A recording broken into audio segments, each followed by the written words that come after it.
después de cirugía sigue con dolor. Eh, la charla busca tratar de diferenciar entre el dolor natural y normal que hay después de un reemplazo de hombro y de cualquier cirugía en general, y aquel dolor que podría corresponder a algo diferente, como una infección. Me encanta que MAPI esté presente porque en cadera y rodilla también este tema es muy relevante, pero es más difícil diagnosticarlo en hombro, como van a ver, porque el germen principal del hombro, que es el Cutinebacterium magnes o el Propinebacterium magnes, se comporta diferente al estafilococo, que es el germen principal en cadera. A ver, yo quito aquí que no veo bien. Listo. La, aquí hay dos frases que resumen el reto en que uno, al que uno se ve enfrentado cuando tiene un paciente después de un reemplazo de hombro y que sigue con dolor. Eh, Sobre todo después de que han pasado los primeros 3 a 6 meses, que ya era hora que el dolor estuviera cediendo y el paciente sigue con dolor. Y el reto está dado en parte por esto que dice ahí en esa primera frase. La relación entre el dolor y el acnes en una infección periprostésica no está, no está determinada en porcentajes reales, porque uno no tiene con claridad el denominador. Eso que dice ahí es falta de denominador. Uno no sabe cuántos pacientes asintomáticos o con mínimos síntomas también tenían colonización de la zona de la prótesis por acnes. Es decir, todo el mundo sospecha que los casos sintomáticos de infección por Propinebacterium acnes son un porcentaje, sin duda, pero hay un grupo de pacientes que tiene infección y que a mediano o largo plazo se manifiesta, eh, pero, pero con mucha frecuencia pueden durar asintomáticos un tiempo largo. Entonces no tenemos un denominador claro. Siempre en las series y todo tenemos son los numeradores, en los pacientes en donde se manifiesta el problema. Y adicionalmente tenemos este otro inconveniente. El otro inconveniente es eso. Adicional a esto, hay muchos pacientes con mínimo dolor y con rigidez leve que puede que no necesiten cirugía y uno no les hace estudios diagnósticos extras y los pacientes se mantienen indefinidamente con dolores leves que podrían corresponder a infecciones, pero uno no los estudia. La molestia del paciente no es suficiente como para intervenirlos y por lo tanto queda la duda de si esas molestias leves que tienen son por una infección de baja virulencia. Nunca aplica también en ortopedia el término de infección por baja virulencia como el de una infección de un reemplazo de hombro. Aquí tal vez en los sitios anatómicos del organismo en donde una infección de baja virulencia es realmente eso. Y en muchos casos no se nota como uno quisiera. Es importante tener en mente que el acnes eh, es muy común en el hombro. Eh, Afortunadamente los porcentajes de infección sintomática o diagnosticada después de un reemplazo de hombro es bajo. Varía entre 0.5 y 2%, pero de esos pocos pacientes que se infectan, más de la mitad son infecciones por Propinebacterium agnes, que como ustedes saben es un germen aerobio, pero, perdón, gran positivo, pero anaerobio. Gran positivo anaerobio, a diferencia de un estafilococo que es gran positivo aerobio.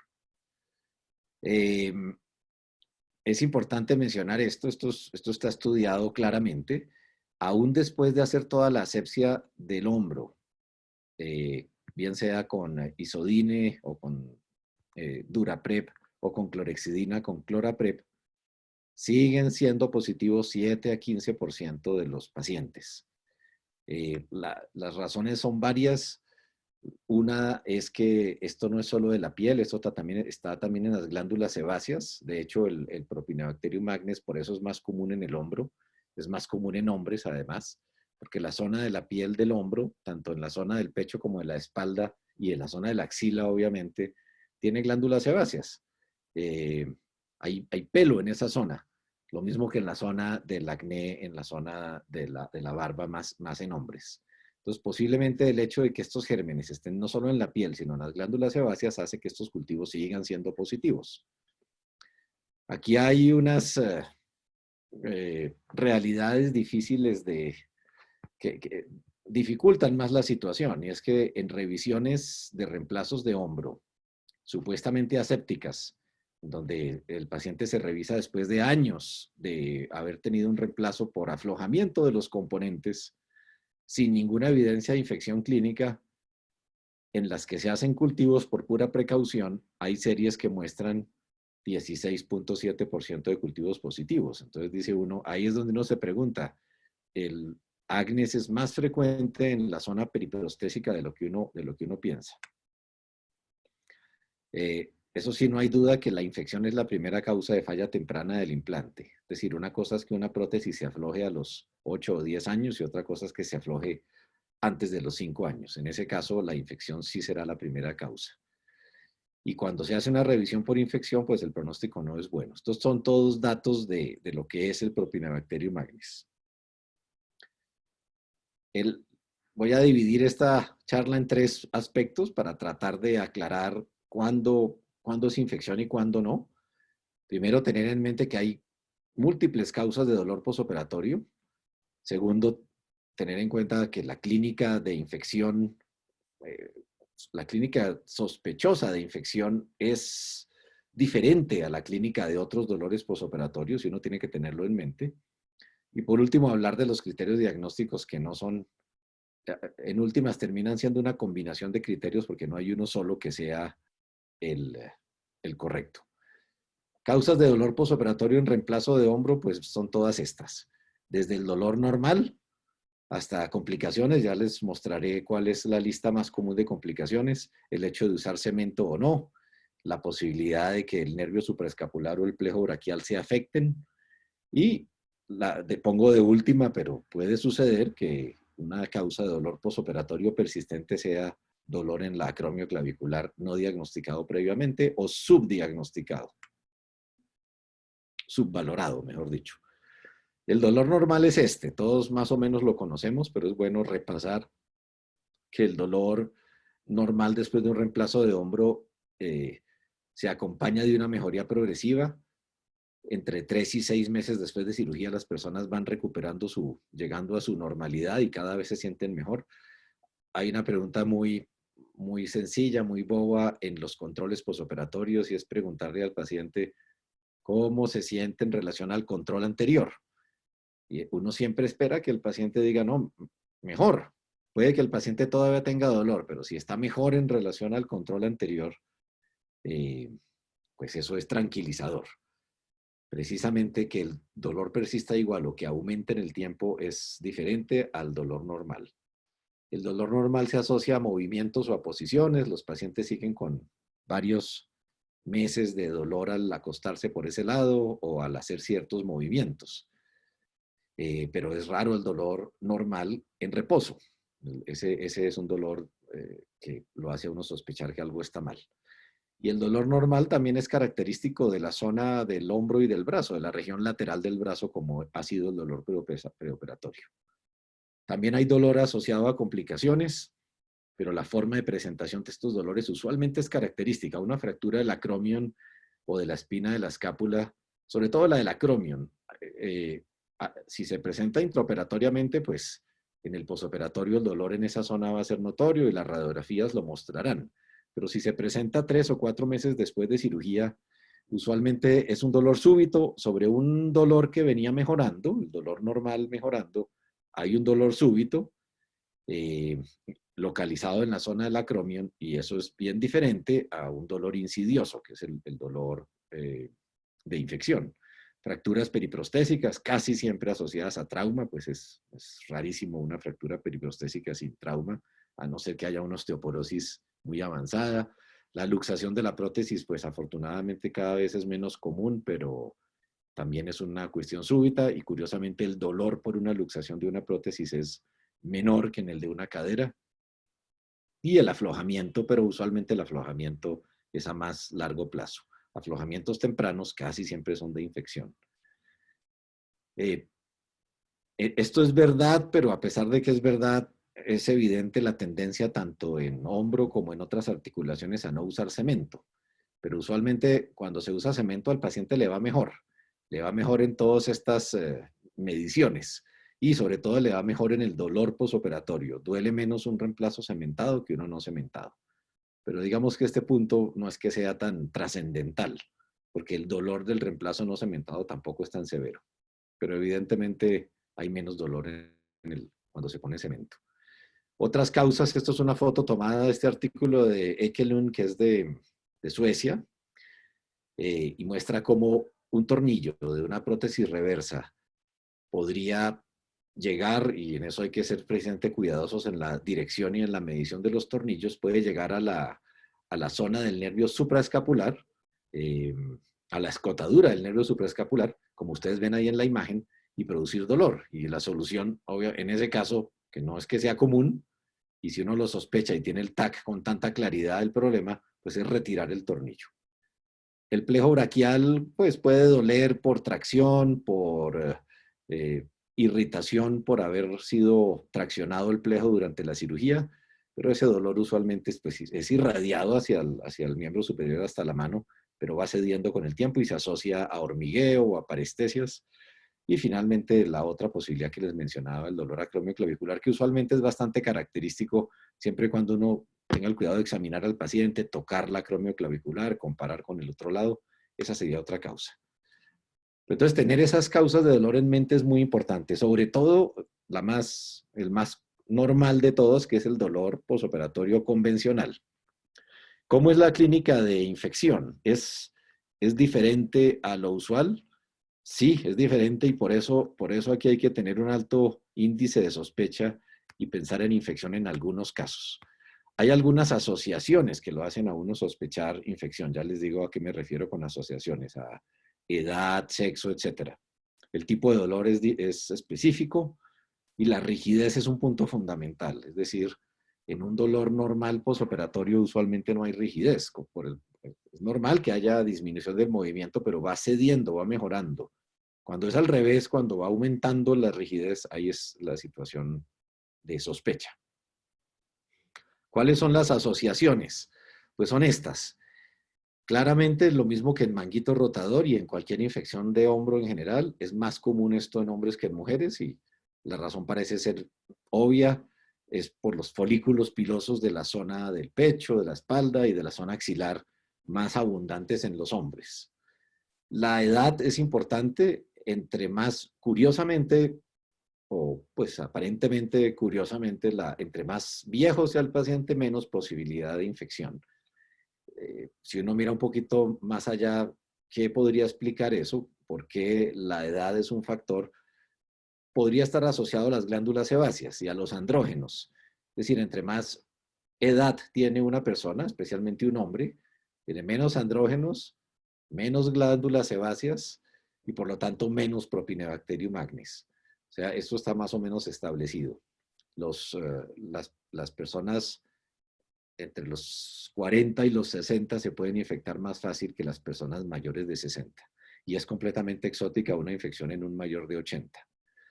La cirugía por trauma, porque en cirugía por trauma hay más hematoma, hay más daño de tejidos blandos.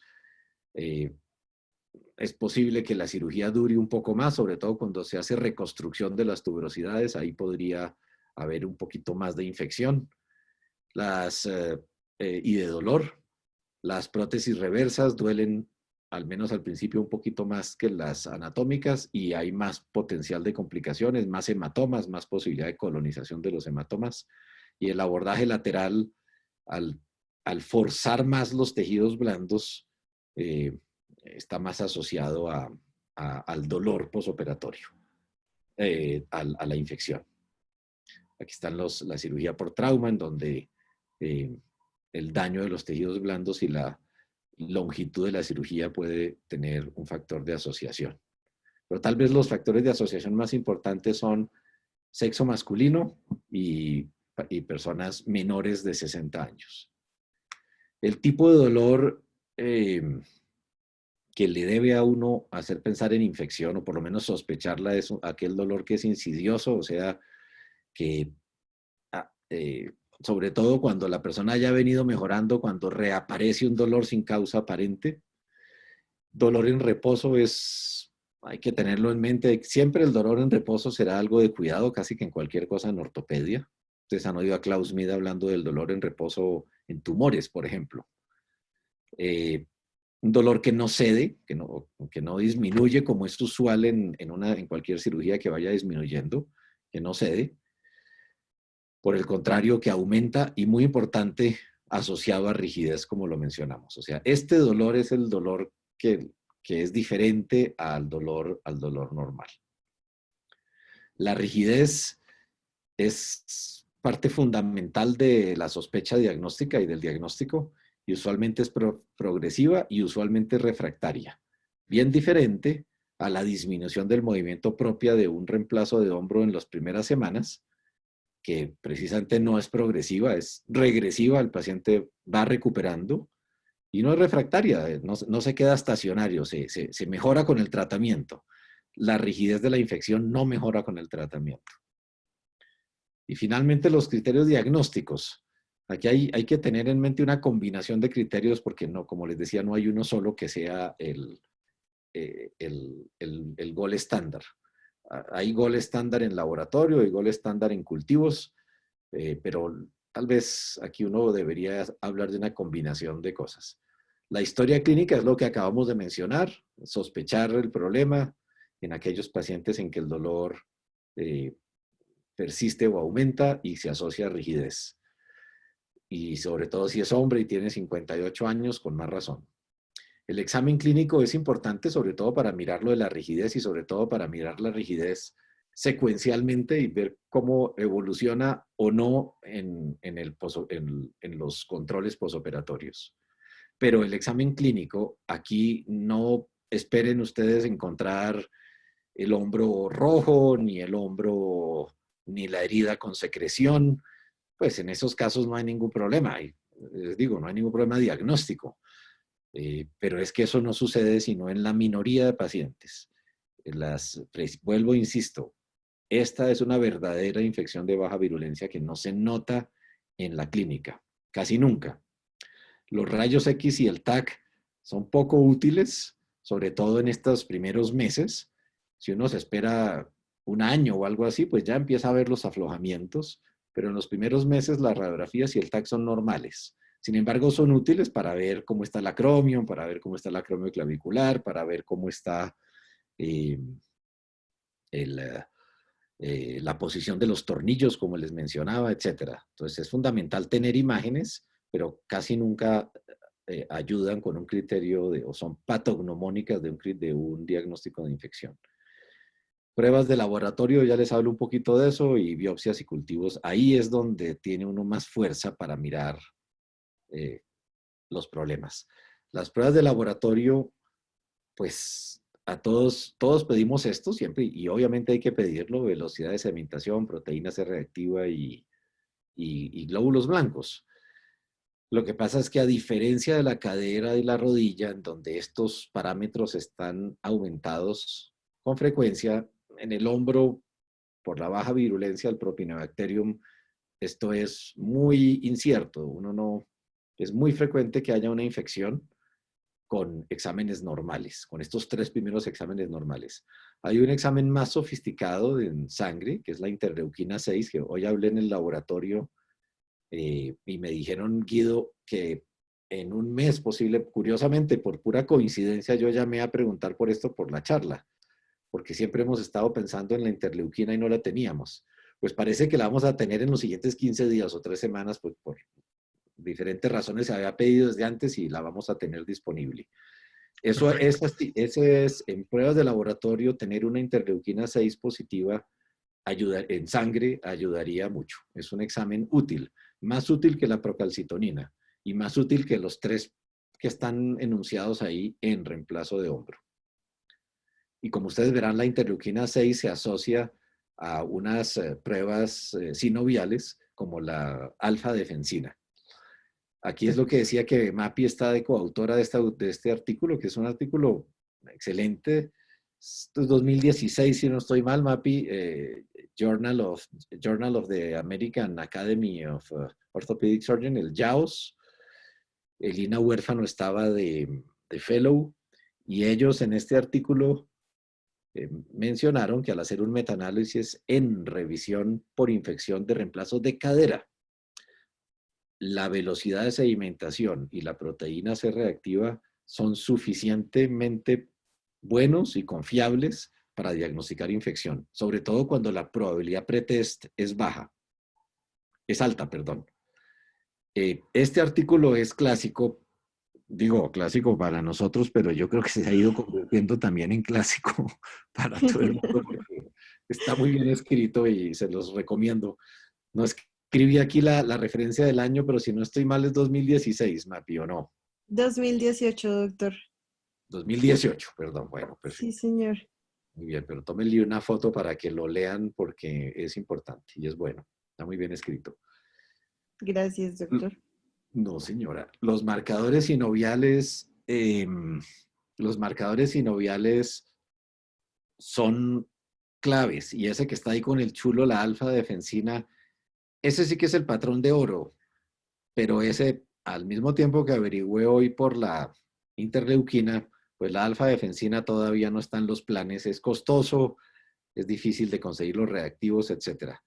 La alfa-defensina es un antimicrobiano, es un péptido natural del sistema inmunológico, están los neutrófilos y es una proteína que sirve de defensa natural contra algunos gérmenes y contra algunos virus. Cuando está elevada en líquido sinovial es muy potente su fuerza diagnóstica. Otros marcadores sinoviales, pues esto de la extracción del DNA hoy sí que está de moda, porque esta es la otra PCR, la PCR de la que estamos hablando hoy para el coronavirus, que es la reacción de polimerasa en cadena, sería esto, la extracción de DNA. Lo que pasa es que es más potente la reacción de polimerasa en cadena en RNA que en DNA. El Propinebacterium tiene DNA, por lo tanto no es tan fácil de detectar, pero es una alternativa. Esta ionización asistida por láser y medida por espectrometría de masa, el MALDI-TOF MS, eso suena elegantísimo, eh, pero no está, digamos, validada en infecciones en hombro como en otras infecciones de otras partes del organismo. No es fácil de conseguir. Lo que busca es, por medios de químicos que ionizan o que cambian la carga positiva o negativa de las proteínas de las bacterias, se puede detectar en espectrometría de masa. La sensibilidad y especificidad de esto no es suficientemente buena, pero está escrita y es algo, pues, como para tener en mente por lo menos hacia el futuro. La alfa-defensina, sí, como les decía, junto con la interleuquina en pruebas de sangre, esta en prueba sinovial es maravillosa y vamos a tratar, deberíamos, Guido, seguir insistiendo en el laboratorio a ver si en el futuro la tenemos. Y MAPI, porque esto no es solo para hombro. Es decir, si uno tuviera alfa-defensina en general para diagnósticos de infecciones con el tejido sinovial, en el líquido sinovial, esto sería una maravilla para cadera y rodilla. Entonces, ahí debemos trabajar un poco más porque si lo logramos, avanzamos. La estearasa leucocitaria,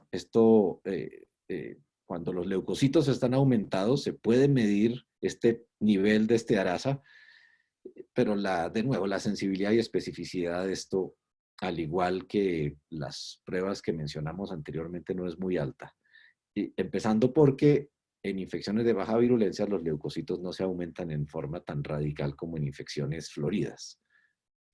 En resumen de esta diapositiva, tengan en cuenta la alfa-defensina y en resumen de esta diapositiva, tengan en mente la interleuquina 6. Muy bien, aquí hay artículos que refuerzan el valor potente en sensibilidad, especificidad y valores predictivos positivos de la alfa-defensina. Esto se repite y se repite en la literatura. Los cultivos, uno diría pues que son el patrón de oro. Obviamente si uno tiene un cultivo positivo, pues ya, hizo el diagnóstico. Lo que pasa es que para el cultivo pues tiene uno que operar al paciente. Entonces pues ahí está la dificultad. En esto hay discusión de si la duda es muy grande, uno podría hacer cultivos artroscópicos. Es muy importante si uno va a hacer un cultivo artroscópico y no quiere invadir al paciente con una cirugía abierta, porque hay sospecha, pero es una sospecha remota, es importante hacer los cultivos con artroscopia en seco. Una vez tomados los cultivos, sí se puede lavar y si uno quiere, pues aprovechar y hacer una sinovectomía, etcétera. Pero entrar primero, hacer la artroscopia en seco hasta donde sea posible, tomar los cultivos y luego sí hacer el resto de la artroscopia convencional. Obviamente hacer cultivos de anaerobios. Recuerden que el P. agnes es anaerobio. Mínimo 10 días, lo ideal de hecho serían 14, pero eso es imposible. En nuestro laboratorio con gran esfuerzo logramos que sean 10 días antes de que boten el cultivo. Y eso que le toca a uno o al residente o al fellow ir cada 2 días y decir no lo voten, ¿cómo va? Porque cuando uno se descuida, ya lo han, como es negativo a los 5 días, ya lo han votado. Y hay que mantenerlo mínimo 10 días. La biopsia por congelación es útil, sobre todo tiene una gran especificidad, o sea, tiene un porcentaje de falsos positivos muy bajo. Tiene que ser uno exigente, tiene que haber más de 10 leucocitos por campo, porque de ahí para abajo hay todo tipo de problemas de interpretación, muy parecido a los otros reemplazos articulares. Pero de nuevo, la biopsia por congelación, pues ya es cuando uno tiene el paciente operado y en este caso sí es más abierto, usualmente es una biopsia tomada en forma abierta. Es el paso final, digamos. Muy bien, en resumen, es clave entender el dolor posoperatorio, tener en mente que las características del dolor normal son diferentes al dolor por infección y que hay otras causas de dolor diferentes a infección. Uno debe tener un alto índice de sospecha en aquellos pacientes en donde el dolor posoperatorio muestra lo que mencionamos y sobre todo se asocia a rigidez progresiva y refractaria.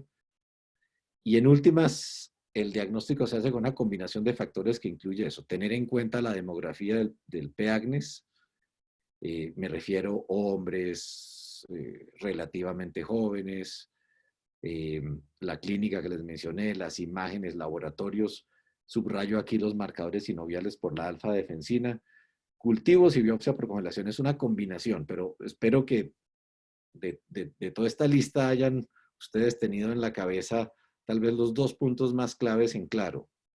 El índice de sospecha porque el dolor es diferente a lo usual con la asociación de rigidez que mencionamos. La interleuquina 6 en los laboratorios, la falta de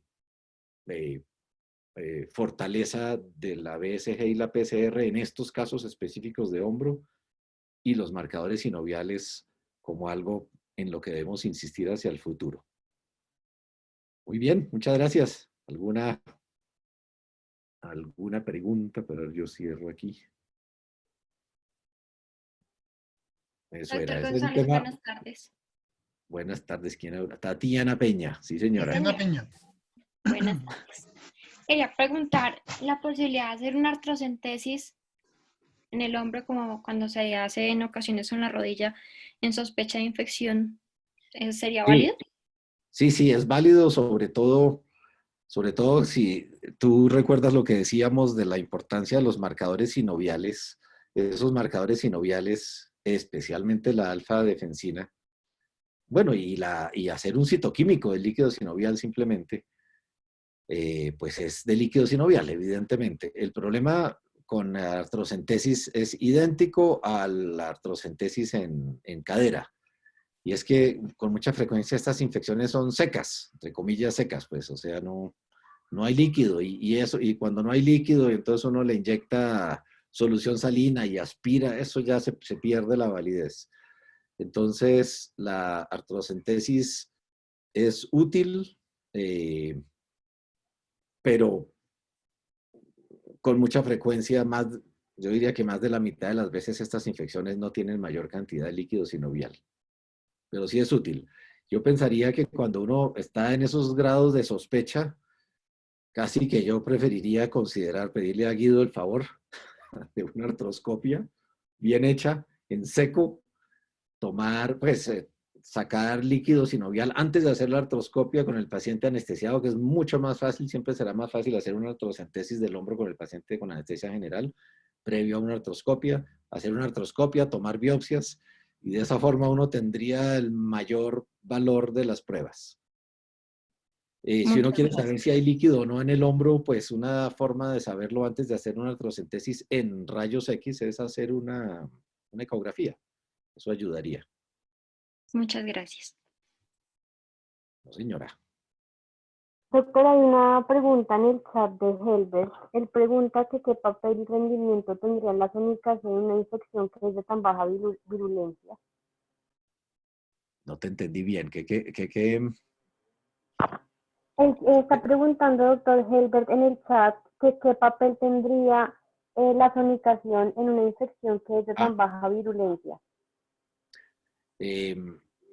sí, la sonicación tiene es decir, la sonicación tiene papel en las infecciones periprostésicas, sin duda, o en las infecciones cuando hay material de osteosíntesis, pero la sonicación clásica con el ultrasonido que se le aplica al tejido es usualmente más, ya cuando uno saca la prótesis, digamos. O sea, la sonicación se hace, la sonicación en la que tenemos más experiencia y se hace en la fundación es cuando ya se tiene una sospecha tan alta que se opera al paciente, se le quita la prótesis y se sonica la prótesis.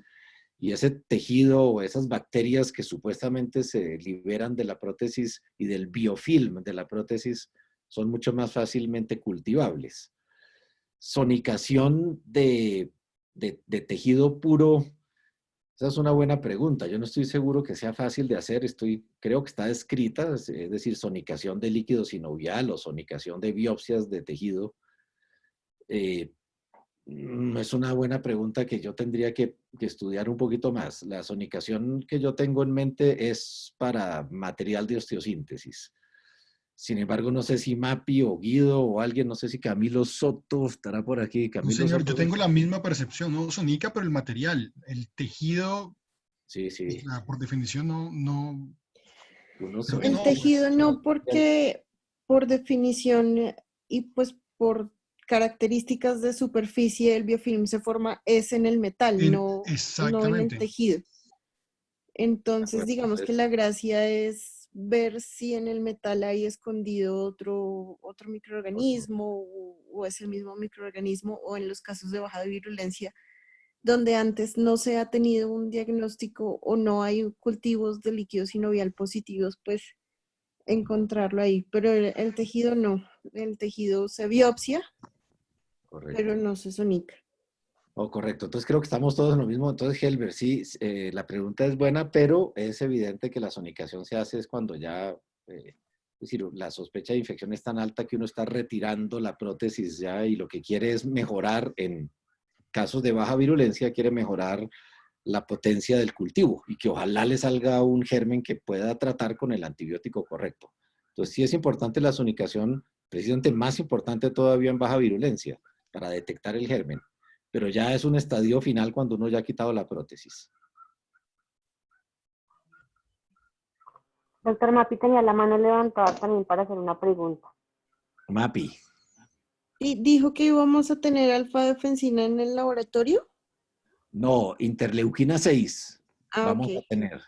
Vamos a tener muy pronto, aparentemente en 2 semanas o en un mes vamos a tener interleuquina 6, cosa que me parece maravillosa porque eso ya es un paso adelante. Alfa defensina, lo que decía es que tú y Guido y yo y todos deberíamos, ahorita que pase el COVID o que pase la relevancia del COVID y que todo el mundo está pensando en eso en este momento, podemos hablar con Oscar Martínez, que en todas es una gran persona, él es el jefe del laboratorio, nuestros residentes que están rotando allá, no estaría de más que insistieran en ese punto. Cualquier revisión que haga uno sobre alfa-defensina siempre muestra lo mismo, que es ideal. Entonces, pero no hemos logrado traerla por los costos, pero Sí, insistiremos en eso. hay, pues a pesar de que no está como tan incluida en las nuevas definiciones o la definición del consenso del año pasado, y si hay que traerla, hay que ver cuál es la que se va a traer, porque la que se diagnostica con pues la que se hace por inmunoensayo con ELISA, Sí. tiene un mejor rendimiento que el que se hace como con esterasa leucocitaria, Ok, bueno. con fotografía. Ese es un buen tema, entre otras, Guido, hacia el futuro, pero sobre todo en reemplazos de cadera y rodilla, volver a revisar esos marcadores sinoviales y mirar como el estado del arte de la alfa-defensina para, si uno va a insistir en el laboratorio, poder de una vez insistir con la que es. Con la que es. Muy bien. Bueno, Doctora, había otra pregunta que tenía la mano levantada Camilo Acosta. Camilo, siga, siga. Profe, qué pena, una preguntita. Así como cuando uno habla, como decía Mapi, de la definición de infección periprotésica, donde tiene esos criterios mayores y menores, ¿uno podría también aplicarlos acá en la infección periprotésica del hombro? ¿O no se pueden aplicar o tienen otros criterios? Esa es mi pregunta. ¿A qué se refiere con criterios mayores? Es decir, sí, dígamelo a ver si aplican el hombro, porque es que los criterios mayores que son los fáciles, que son fiebre, enrojecimiento de la herida, secreción, leucocitosis, neutrofilia, BSG alta, PCR elevada, si a eso se refiere con criterios mayores, en el hombro precisamente es completamente exótico que todo eso aparezca. Entonces, termina uno, como mencionamos en la charla, teniendo que tener una sospecha porque el dolor que tiene el paciente y la rigidez que se asocia a ese dolor son diferentes a lo usual, y porque tiene una combinación de otros factores, incluyendo lo que mencionamos pero ya yendo a cosas más sofisticadas, interleuquina y alfa-defensina. Pero aquí los criterios mayores de infección en general no aplican. Pues cuando aplican no hay problema. Tal vez la razón principal de esta conferencia es esa, que la infección convencional a la que todos estamos acostumbrados y que vemos y que uno diagnostica desde lejos, en otras áreas del cuerpo o incluso en el hombro cuando se pone la herida roja y hay secreción y hay fiebre, en infección postoperatoria en reemplazo de hombro es rara, pero no es nada, no se presenta de esa forma. ¿A eso se refiere con criterios mayores, Camilo? Sí, sí, señor. Gracias, profe. Sí, sí, entonces no, aquí es exótico que se presente. Acá tenemos también. María Piedad y Luciano. Sí, señor. Mapi. Pues respecto a la pregunta que hacía Camilo, yo creo que sí, porque pues los criterios mayores son los cultivos positivos Okay. y un fístula. Esos Okay. son los criterios mayores de infección. Y los otros criterios menores es lo que usted estaba mencionando sobre la BCG, la PCR, la alfa-defensina y los análisis de los marcadores sinoviales. Entonces yo creo que uno podría también como ayudarse con esos criterios para definir infección. Pues eso no está escrito, yo no lo he leído en ninguna parte, pero yo creería que sí. Sí, pero Sí. en el hombro es raro que eso pase, o sea, es muy raro que un paciente salga con una fístula, o sea, eso es lo exótico. Lo que usualmente ocurre es lo que el doctor González decía, y creo que el mensaje al final de la charla, decantando todo, y es que hay que siempre tener la sospecha de la infección y no como que tranquilizarse porque los signos que uno usualmente tiene en la cabeza de infección no se presentan. Ese es como el mensaje más central de esto, pienso yo. Cuando un paciente tiene una fístula, tiene el hombro rojo, tiene líquido subacromial y está caliente, pues ahí casi que no se necesita ningún laboratorio para uno saber que está infectado. Pero cuando el paciente tiene ese dolorcito con las características que el doctor González acaba de mencionar, creo que el mensaje final es siempre piense en infección y no la descarte porque la BCG y la PCR salgan normales. De acuerdo. Y aquí el cultivo, que sí, evidentemente el cultivo pues será uno de los criterios siempre mayores. Aquí sigue siendo claro criterio mayor, pero el problema del cultivo aquí es lo que decíamos, que al ser un germen anaerobio, uno pues, primero debe tener los cultivos aerobios y anaerobios. Y segundo, como es de crecimiento lento, pues debe tener al menos 10 días de... En todas, Mapi, yo no sé si en cadera y rodilla, cuando ustedes toman un cultivo, ¿también lo dejan 10 días o no? Hoy sí solo son 4 o 5. Los 14 días de la incubación de los anaerobios, doctor. No se Bueno, deja menos. bueno, perfecto. Muy bien. Aquí, Claro que aquí les sí, puse la... ¿Qué dices? sí, pues como nuestros gérmenes son aerobios en su mayoría y pitan a los 2 o 3 días, Correcto. es también raro que haya dos gérmenes diferentes, uno aerobio y uno anaerobio. Aunque podría ser, pero de todas maneras se dejan 14 días por los anaerobios. Este es el tipo de dolor, ahí está todavía la pantalla, está compartida, ¿no? Este es el tipo de dolor al que me refería como diferente, insidioso, en reposo, que no se de que aumenta y además se asocia a rigidez, que usualmente es progresiva y refractaria. Esas dos características, este tipo de dolor y esta rigidez es lo que debe hacerlo pensar a uno que ese paciente puede tener una infección. Y esto es diferente a lo usual, esta forma de comportamiento no se ve en un reemplazo de hombro que vaya bien. Yo tengo una pregunta, doctor González. Con esto en mente, lo que usted mencionaba en hombres que tienen más pelo pues, en el hombro, o personas que han tenido antecedente de acné severo, digamos la gente que llega con la cara con acné o la espalda que tuvo acné, o incluso con acné medio activo, ¿vale la pena dar antibiótico profiláctico por 2 semanas después? O sea, dar doxiciclina cada 12 horas por 14 días en este grupo de pacientes. O sea, digamos, no es tan común la infección en hombro, pero cuando se da y uno mira el tipo de pacientes que se da, hay un grupo grande de pacientes que son pacientes peludos o con el antecedente de acné. Y el acné sabemos que hay una susceptibilidad genética al P-acnes en ciertas personas y de ahí, bueno, toda la teoría del acné. Entonces, valdría la pena de entrada, o sea, como no dar las 3 dosis de antibiótico que usualmente damos, sino dar 14 días de antibiótico oral a full dosis. ¿Usted qué piensa? Porque yo no sé alguna guía que hable de eso en hombro, por lo que le digo, porque la infección no es tan alta. Pero si uno quisiera bajar todavía más ese número de pacientes, podría tener esa medida medio de rutina que es, ¿usted tuvo acné en la juventud severo? Sí, tuve.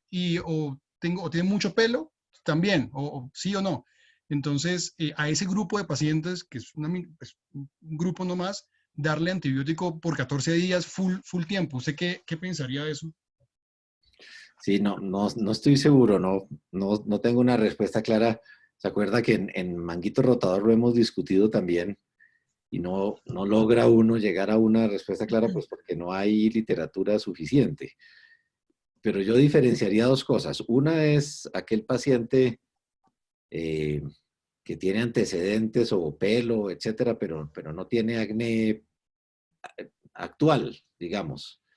Ese paciente, pues a mi modo de ver, representa mucho menos riesgo que el otro paciente, que hay pacientes con, no importa si tienen antecedentes o no, pero que alrededor del hombro, y eso no es raro. Por eso es tan importante algo tan sencillo como mirar la piel del paciente, en hombros sí que es fundamental. Que no tenga uno la sorpresa de que cuando lo va a operar resulta que el paciente tiene algo de acné en esa zona. Eh, eso sí, ahí sí debería uno tener cuidado, pero antes de cirugía, es decir, aquellos pocos pacientes que tienen algo de acné pseudoactivo, digamos, en la zona del hombro o de la espalda o del pecho, yo los trato o creo que uno debe tratarlos con doxiciclina de 100 miligramos.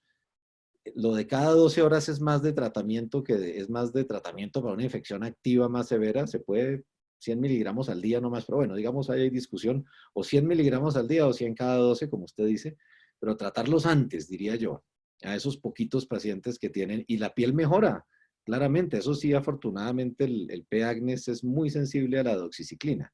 Entonces la piel mejora y ya cuando mejora la piel uno los opera y yo les daría, ahí viene la pregunta, ¿les sigo dando antibiótico después de cirugía? No estoy seguro de la respuesta, pero lo que sí es verdad es que ese paciente que tiene acné activo, creo que hay que tratarlo antes de operarlo. Ya sí darle profilaxis a aquellos pacientes que han tenido acné en la juventud o que tienen mucho pelo y uno tiene que afeitarlos en el momento de la cirugía, que eso es lo ideal, afeitarlos ahí mismo con la clipper y no que se afeiten en la casa. Y si se van a afeitar en la casa, pues 48 horas antes de la cirugía y no 24. Pero lo ideal es afeitarlos ahí mismo en salas de cirugía. Si a esos pacientes que uno tiene que afeitar en salas, porque son muy peludos, o que tuvieron acné en la infancia, en la adolescencia, si darles antibiótico, no sé, no sé realmente. Y hemos hecho como ambos caminos. En algunos pacientes les hemos dado, como usted ha visto, les damos doxiciclina como por tranquilidad psicológica, pero no sé, nos toca estudiar más al respecto. Lo que sí sé es que si tienen acné o así sea mínimo en la zona del hombro antes de cirugía, eso sí hay que tratarlos antes. Eso sí. Ok, señor. Luciano, sí, pero Luciano, hombre. Hombre, Luciano, ¿Quién está por ahí? Profe, Camilo Soto. el- Pero Ah, Luciano, uy, Cami, qué bueno ir a Camilo. Ahorita le preguntamos a usted sobre la alfa defensina, que usted es el gallo. A eso.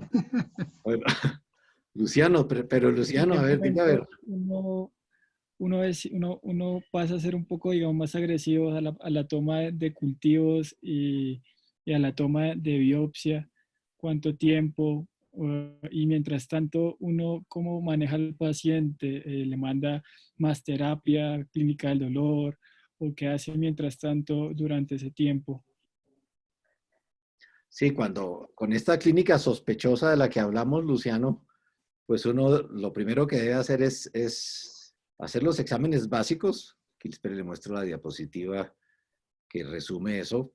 Esta parte básica tiene que tenerla en mente. ¿Dónde se me hizo? Esta, ahí. Rayos X, TAC, las pruebas de laboratorio convencionales. Primero eso. Segundo, si todo eso es normal, pues entonces el segundo paso es hacer un seguimiento cercano, citar al paciente cada 15 días en lugar de cada 3 meses. Tercero, sí, hacer terapia y eso para ver para lograr diferenciar con el progreso o no del paciente, si está uno en un dolor normal, un poco más severo de lo usual, pero normal, en cuyo caso el paciente irá lentamente, así sea lentamente, pero irá progresando entre una consulta y otra. Medir la rigidez en cada consulta y tener en mente que el hombro que va bien, así sea lento, o se mantiene igual o mejora, y el hombro que va mal echa para atrás y se vuelve refractario al tratamiento. Entonces, esa es la clave. Ya, si uno, clínica de dolor para reemplazo de hombro está perfecta, intrahospitalaria, digamos. Si uno tiene que pensar en clínica del dolor pues, y de golpe las primeras, en casos excepcionales, uno podría enviar a alguien a clínica del dolor en las primeras 2 o 3 semanas. Pero si una persona a los 2 o 3 meses de operado, sigue con un dolor tan severo, que es poco usual, entre otras cosas, que necesita clínica del dolor, ahí sí ya creo que es el momento de hacer algo. Es decir, ¿cuándo hacer algo? Cuando el dolor que mencionamos tiene las características que le dijo en forma persistente, pasan 3 meses o entre 3 y 6 meses y el paciente no mejora, sino que sigue en esa situación refractaria, cuando se asocia a rigidez. Y antes de pensar en clínica del dolor y eso, ahí yo creo que uno tiene que actuar. Como no es fácil a veces, si se empieza a aclarar la situación en ese seguimiento, con exámenes positivos y BSG elevada, PCR elevada, etcétera, pues entonces uno de una vez hace una cirugía abierta y toma biopsias por congelación, etcétera, y ya sigue adelante. Pero si todos los exámenes siguen negativos y lo único que lo hace a uno sospechar que el paciente está infectado es una clínica persistente y sospechosa, y el dolor no es como para clínica del dolor, sino es un dolor que está en 3 o 4, pero es aburrido para el paciente y para el médico, yo creo que ahí uno puede hacer lo que hablábamos de la biopsia por artroscopia en seco. Antes de hacer la biopsia, tomar el líquido sinovial para medir el líquido sinovial, los marcadores sinoviales que le digo. Es decir, no hay afán de ser agresivo. Tal vez el resumen de las respuestas, no hay afán de ser agresivo porque muchos de estos dolores van cediendo. Pero sí debe uno hacer algo si la situación no cede. Listo, profe, gracias. Camilo, estábamos hablando de la alfa-defensina. Yo les estaba contando que hoy llamé al laboratorio y vamos a tener interleuquina 6 medida en sangre en el Sí, laboratorio pero dentro de poco, pero alfa-defensina por ahora no. es- ¿Usted qué opina de la alfa-defensina? no, yo pienso, esto salió, Zimmer la sacó al mercado, es una prueba de Zimmer, Sí, prueba directa sobre aspirado de líquido sinovial. Se correcto. mide en unas tiras y es cualitativa. El alfa-defensina es una proteína que se libera por los neutrófilos cuando han estado en contacto con cualquier bacteria. No vamos a saber cuál, pero con cualquier bacteria. De manera que para infección periprostésica en sospecha, tiene una sensibilidad, este Sinoviasur se llama comercialmente, tiene una sensibilidad del 99%, especificidad del 99%. De manera que ese yo creo que es el gold standard. No, todos los demás exámenes sumatorios llegarán a un 94-95% de sensibilidad máxima.